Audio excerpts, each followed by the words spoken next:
Hey, you're back with the Get Out of Debt Guy. And as always, my name is Steve Rode. I'm the old Get Out of Debt Guy. And with me is Damon Day, the new Get Out of Debt Guy. Damon, say hi. Hi. Oh, always so energetic. I appreciate that. Hey, I got up extra early today so I could knock the cobwebs off and have a few cups of coffee because the last podcast we did, I was clearly tired. Well, I appreciate that. Today we're going to be talking about an important subject, one that you and I have talked about probably now for, it seems like, decades. But it is the ability for people who feel like they can't get by, they just don't have enough money, they're limping along month to month. There are some opportunities out there that are right at hand that could help generate an extra $1,000 a month. Actually, it could do a lot more than that if people were willing to embrace these side hustle opportunities. And believe me, I know they're out of everyone's comfort zone when they first consider them, because you and I have heard every excuse through the years why somebody can't do this. But yeah, as part of our Penny Stupid Project YouTube channel, you've been testing these side hustles for, I guess we're going on 2 years now, something like that. Yeah. I think my very first Lyft ride I did was September. We have to go back and watch the video. Go back and check the tape. Check the tape. Check the tape. That's how old Steve is. Check the tape was a joke for him. I believe I started in September of 2022. Mm-hmm. So we are coming right up on 2 years of trying out these side hustles and making quite a bit of money at them, too. Well, speaking of making a bit of money, so let's talk about the average working hours. So this is of all the side hustle apps delivering food or parcels or people or something like that. And let me just give a disclaimer right off the bat here that you do much more income per hour than the average. So the skills and tips that you have to offer, people should listen to, because part-time drivers typically drive 10 to 20 hours a week, and full-time drivers do 30 to 40 hours a week. But part-time drivers who just do like $20 an hour, they're doing 500 to even more per week. So you're looking at a minimum of like $2,000 extra a month for part-time work. If anyone can find an extra 10 or 20 hours in their week, they could easily make that. And full-time drivers, now the thing about the gig app economy here is that it is it's like a river of mud. It's not always. I'd say evolving, but I prefer it as devolving sometimes. It's constantly devolving. It is constantly changing because years ago when we first talked about this and you were living in Colorado, right? If you had jumped on that bandwagon back then, your average hourly earnings would probably be a lot higher than what people are getting right now, just because we've noticed that the more that people jump in, things have changed. Companies change. So things are always changing. And just for context, when we talk about gig apps, we're talking about things like Uber, DoorDash, Uber Eats, Lyft, Instacart, Walmart Spark. These are what we call gig apps. And there's a lot of them out there, but those are kind of the main ones. And for the context of this video, we're talking about how you can use these to make some extra money. And I know a lot of people are, oh, that's beneath me, or I'm opposed to that, or it's not going to work here, or I've watched some YouTube channels and Lyft's a scam and Uber's taking all your tips and all this kind of stuff. But that's why I've been testing these things for the last couple of years. Mainly it started so I can help my clients, and then it's kind of expanded. We've hit over 1,000 subscribers now on the Penny Stupid channel. So, yay for us. We're kind of growing that. But I really wanted to take the time. I know we've mentioned it on this podcast, the side hustles that Steve and I are doing, but I really wanted to devote some time to it to really dig into the details of what I do and the kind of extra money I've made and how I've done it, because I know there's a lot of people listening to this right now that if they had an extra $500,000, $2,000 a month, that could be a game changer in terms of strategies that we're looking at to get them out of debt. And for a lot of people, an extra $1,000 a month could flip the script for them and really get us going and get them out of this, trap that they feel like they're stuck in. And so I really wanted to highlight some of the stuff that we're doing because it's easy. It's easy to do. It's just a matter of making the decision to do it. Well, there's some things that could affect people's income as they look into this, like, where they live. Yes. What time of day they're able to work, whether there are promotions or incentives. So Damon lives in the Phoenix metropolitan area, but we've heard similar results from people that live in, anything but tiny towns. But most people live near some urban area, so I think this applies to everybody. So, Damon, let me just run through a quick list, and you give me a knee-jerk reaction of these apps that are easily available for people. All right, DoorDash. Oh, you want a knee-jerk reaction? DoorDash is a great app. It's quick. Phase fairly well. Mm-hmm. No, you're not. I said phase fairly. Oh, no, I caught it. I was just flip that. Pays fairly well. If you, in my opinion, DoorDash should be used in conjunction with what I call an anchor app, like an Instacart or a Spark.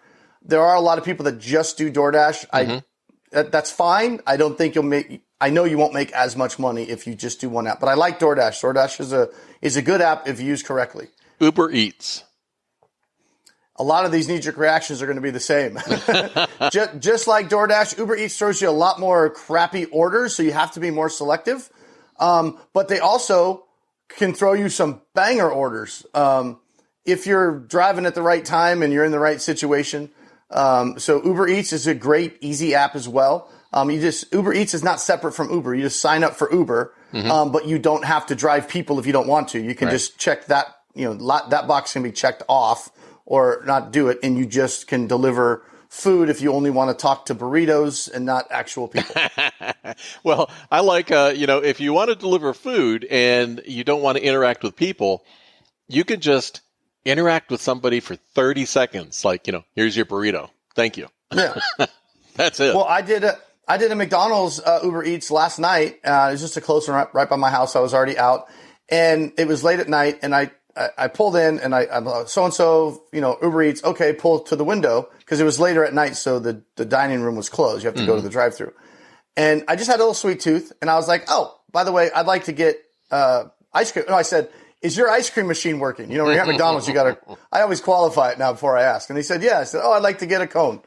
Simple cone. I'm out working. Okay. So I get to the window, hands me the Uber Eats, and he hands me the cone. And I go to hand him my phone. And he goes, oh, no, don't worry about it. And I'm like, no, I have to pay for the ice cream.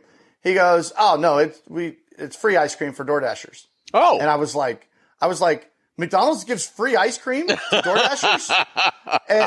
and he goes, well, I do on my shift. and I'm like, oh, I'm going to have to start paying attention to when you're on shift then. That's right. So that's one of the bennies to being a DoorDash driver. Free ice cream if you got the right guy on shift. Those are big bennies, baby. Grubhub. I don't think you've ever done Grubhub. I can't get on Grubhub. I've been on the wait list for a year. So I have no idea.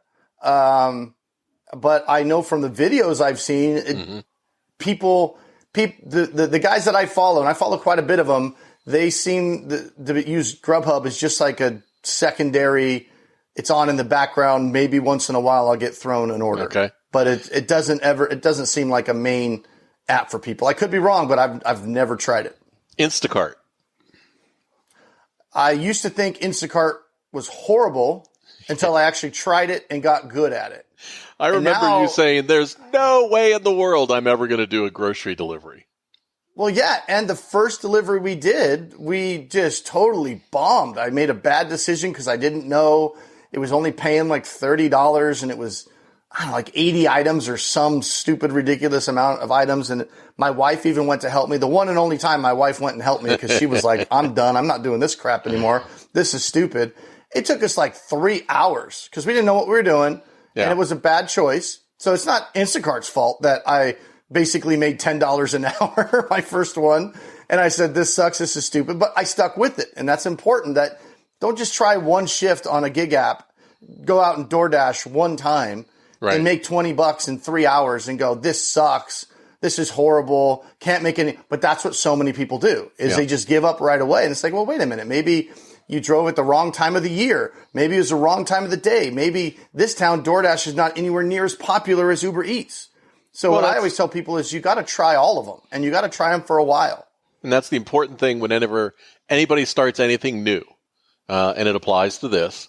If you want to make some extra money, you're going to just struggle at first. You're going to suck because you don't know what to do yet, but you will. Damon, what about Walmart Spark? I used to love Walmart Spark. I still like it, but it's getting less opportunity, at least in my local Walmart. I mean, I used to easily be able to get $40, $50 orders on the reg, as I say, where I'd have weeks where I'd made $700, $800 just on Walmart Spark alone, not to mention the other apps. Just in my office here, there's a Walmart 2.5 miles away from me. I'll be sitting in my office working, have the app on, see a lot of orders come in, $20, $25. Yeah, I don't have time for that. Let somebody else do it. Boom, one comes in, $45. I could be door to door in an hour, $45. Okay, I'll do that. Shoot out, grab the groceries, drop them, bing, bing, bing, bing, bing. See if my wife needs anything while I'm out, because I've worked from home for 20 some odd years. Yeah, it's nice to get out of the house. I actually, the funny thing is, I don't see these apps as work for me. I enjoy going out there and doing it. I enjoy picking people up. I don't necessarily enjoy groceries, but there is something nice to just being able to go out, kind of be alone with my thoughts, let my brain unwind, take an hour break, grab something to eat while I'm out, grab some groceries, drop them off, come back, okay, plug back in, get back on the phones, haggle with creditors. It's nice to kind of break that up. And it doesn't hurt that I'm getting paid to get content for our Penny Stupid channel. I'm getting paid for content to grow a YouTube channel. All right. Amazon Flex. I haven't done Amazon Flex in a while. I like it, though. But there's other apps that I like better. I definitely recommend you try it. You can make okay money with it. And it could be a good kind of base app while you're out there. So I definitely recommend trying Amazon Flex. I haven't done it in a while, mainly because I'm not able to access the local Amazon distribution. It's a preferred distribution center. So it's always, all the routes are already taken by people that do it full time. Yeah. And so they have higher priority than me. So it always wants to push me way down south into Phoenix. So the economics of that just don't make sense. I'd have to take a whole day and go out and do that. So all the other stuff I can just do right around my house, go out, do a quick order, come home. I can't do that for Amazon. But if you've got 4 or 5 hours available and you don't mind, doing that, it's certainly a good app to look into. Again, I recommend trying all of them. So you multi-app, meaning you're running more than one app at a time and you're looking at offers that are coming in. When somebody first starts, if they just want to, dip their toe in the water and try to feel what this app gig thing is, do you recommend doing more than one at a time? So here's what I'd recommend. Number one, if you haven't yet, go over to search Penny Stupid on YouTube. Go to our Penny Stupid channel. We've got a lot of videos where I'm talking about these different apps and I'm doing different scenarios and going through my thought process and how I select orders and things like that. Go sign up, subscribe to that. That'll be good information. Number two, once you're there, you can comment on any of those videos. If you have questions, I'll be happy to help answer your questions.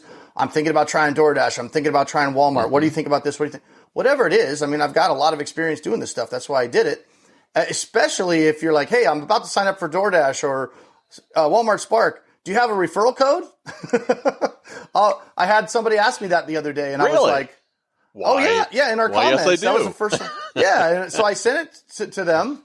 But hey, I'll tell you what, I'll help you regardless. But if you ask me for a referral code, and you have to, because here's the thing with these referral codes, it's never like, here's my code, you sign up and I get $50 or $100. It's never like that. It's always like, okay, here's my code. If you use it and sign up, but then you do X, Y, and Z, right? You have to succeed over the next 30 days. Then you'll both get paid. And every promotion's different depending on what city. But say an Uber might be saying, hey, you refer somebody to Uber and you're going to get $1,000 and they're going to get $1,000 or whatever it is. But it's not just signing up for Uber. It would be like they have to sign up and then they have to do 200 rides in the first month.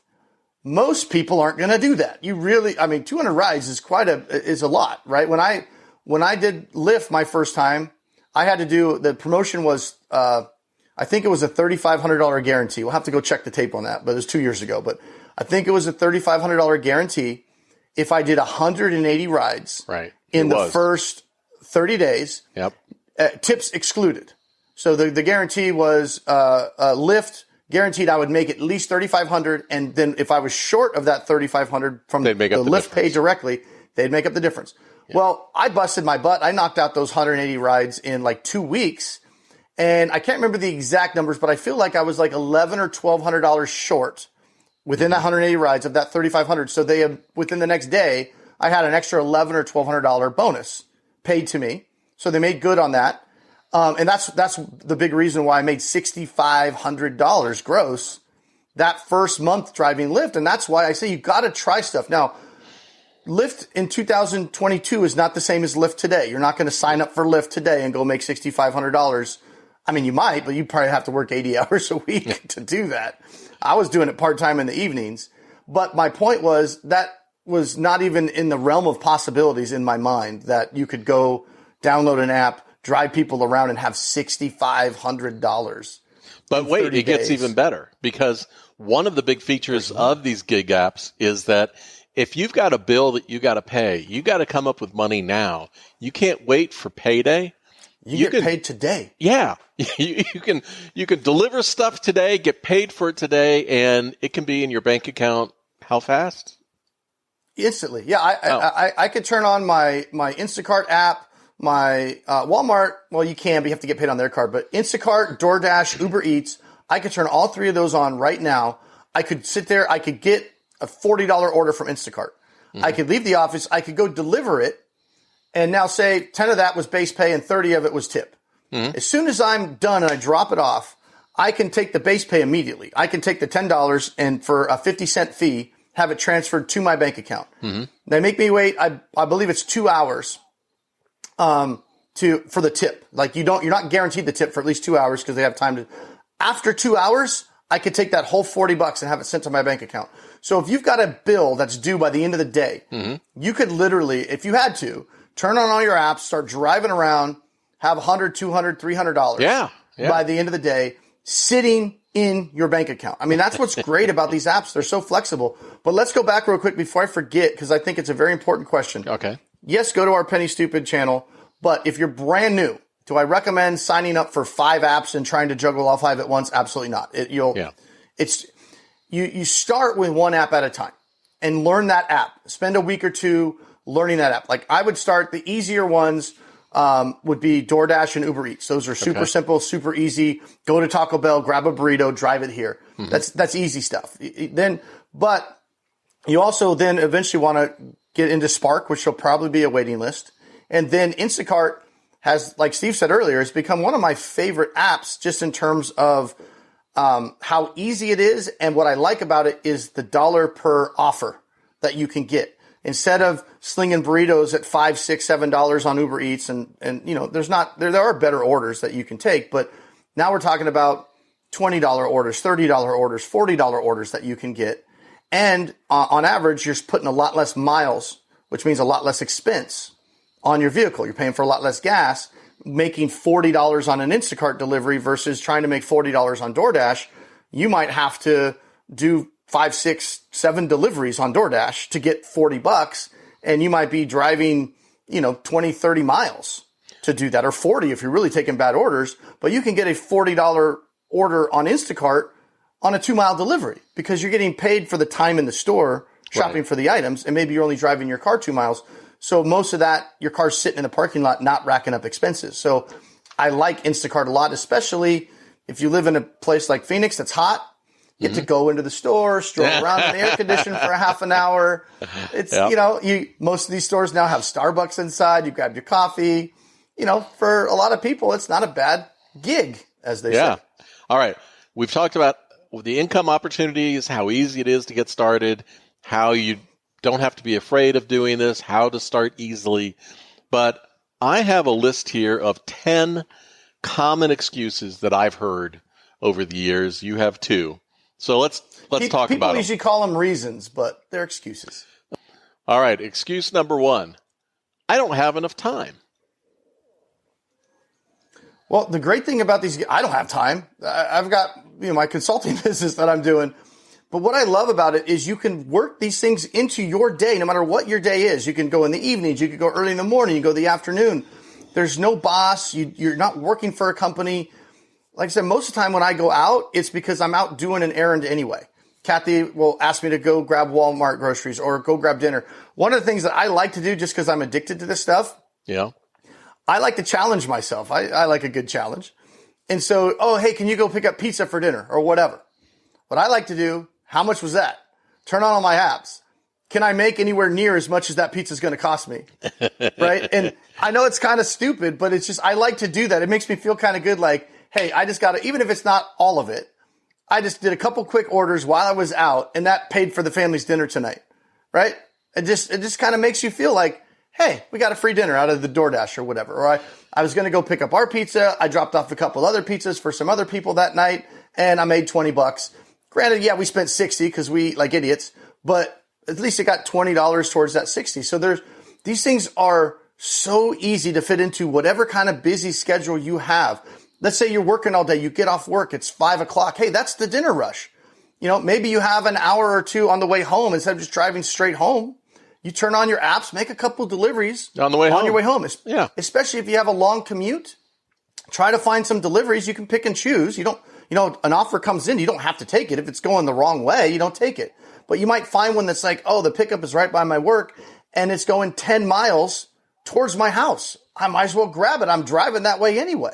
And it might not seem like a lot of money, but $20, $30 a day adds up to $1,000 or so, $900 by the end of the month. Not only do I have 9 more excuses to go through,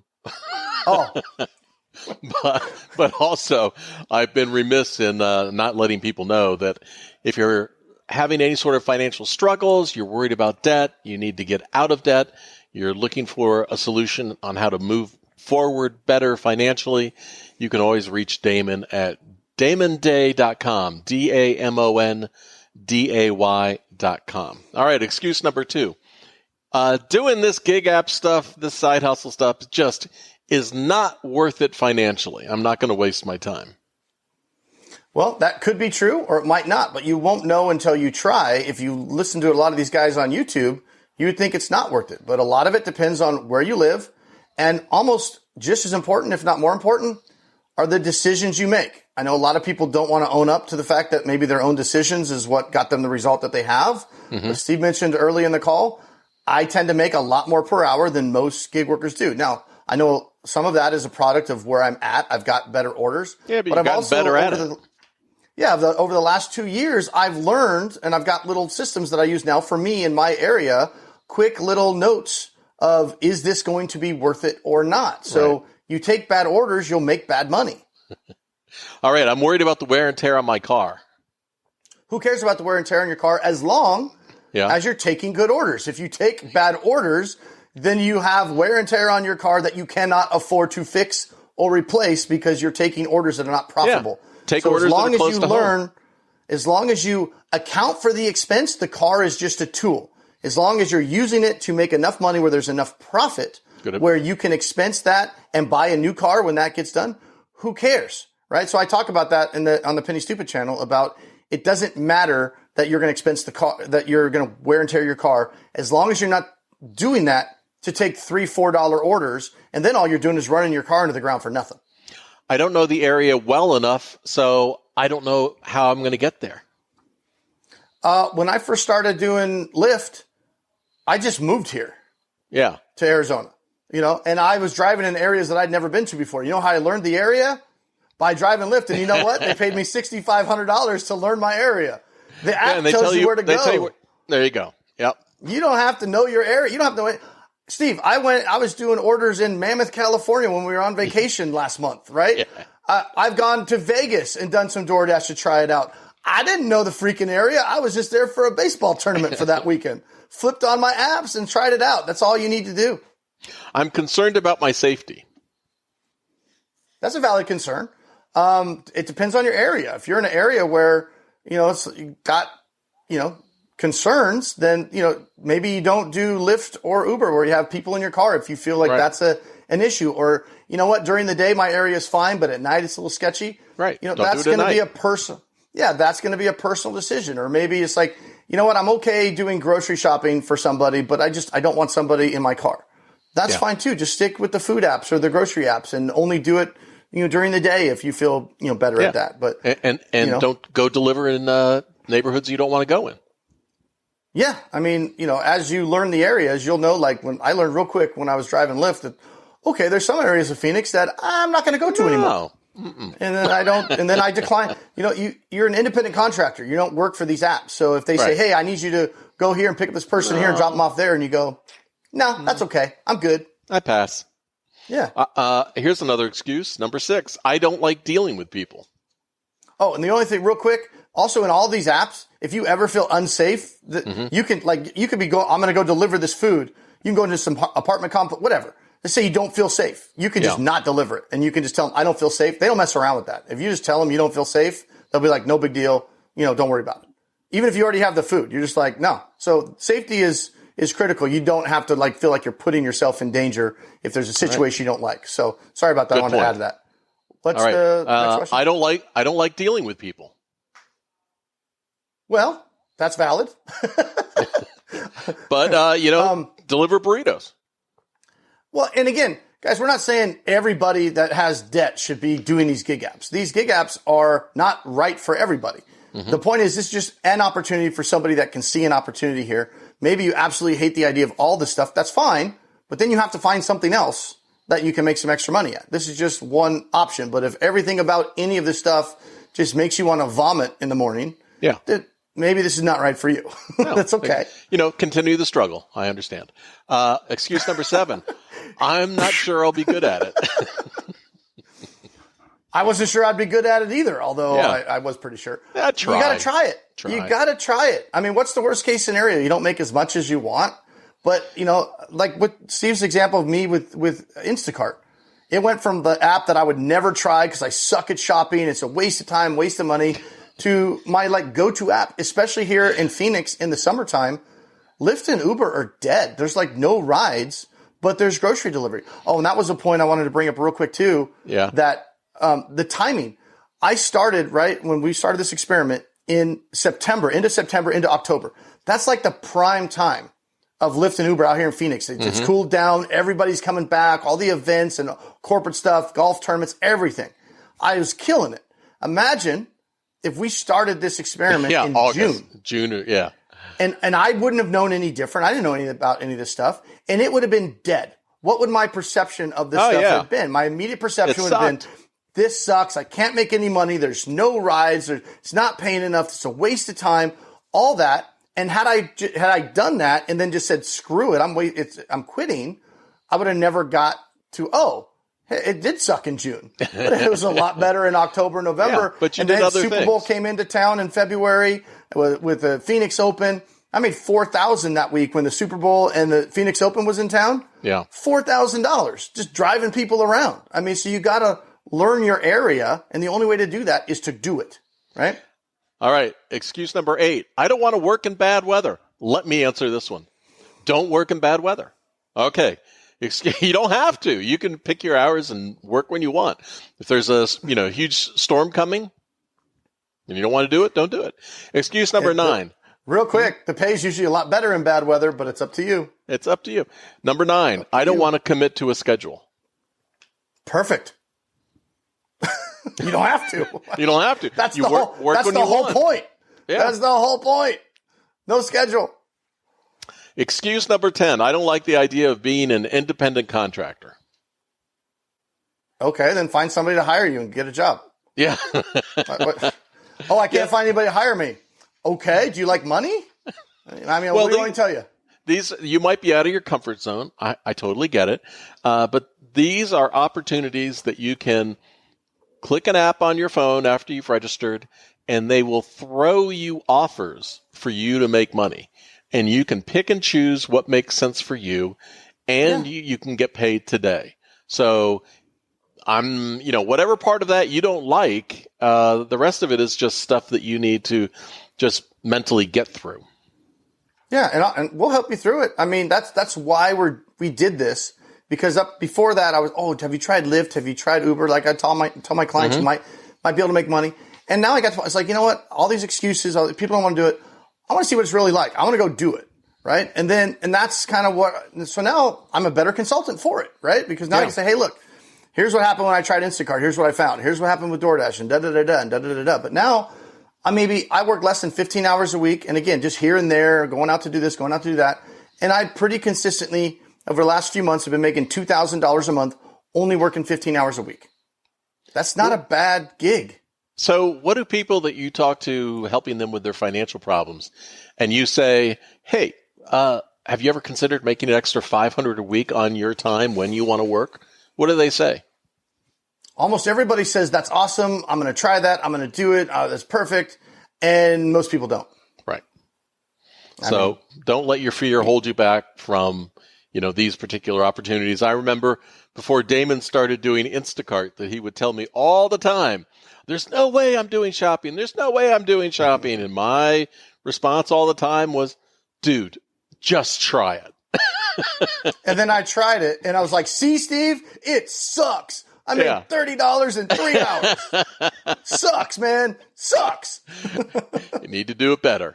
And now I'm really good at reading the offers. I know my limitations because I'm not the fastest Instacarter out there, but I'm a lot faster than I used to be.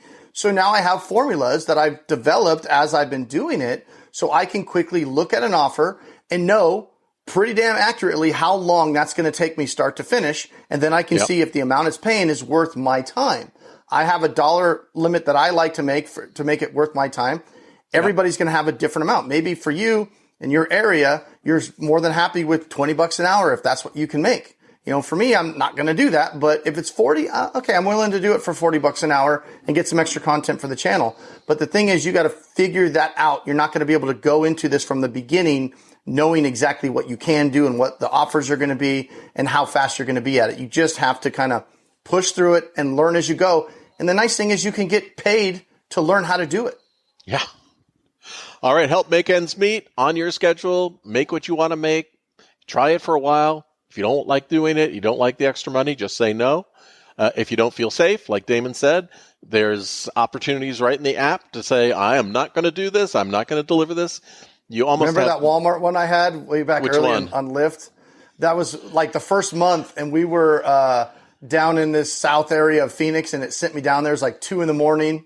And I don't remember the exact details, but there was only one person out there. And this is like Walmart was closing, parking lot was all dark. And let's just say the name in the photo on the app didn't match the only person that was standing out there. I remember that. And so I did a couple of laps, and they start texting me, I'm right here. I see you circling. So I knew it was that person. And I was just like, the hairs on the back of my neck stood up a little bit. And I was just like, nope. Sorry, dude. It ain't worth the $10 or whatever the hell it was. But I remember we had the dash cam on that one, and I was just like, I'm out. And then that person was like cussing me out on the app, like, oh, fuck you, da da da da. And I was just like, no, I'm not doing that. It's my car. Right. If I don't feel comfortable, I'm not going to do it. And I'm not going to get into all those stories, but there was a handful of stories I have where I was just like, yeah, this was a bad decision. But burritos are fine. You can do burritos if you're not comfortable with people. All right, Damon, on that note, let's end this podcast. And like I said before, if you want to talk to somebody about your finances, hey, maybe you just want to talk about this, go to Damon's website, damonday.com, DAMONDAY.com, or you can also go to the website getoutofdebt.org. For more information, Damon, until next time, see ya. Peace.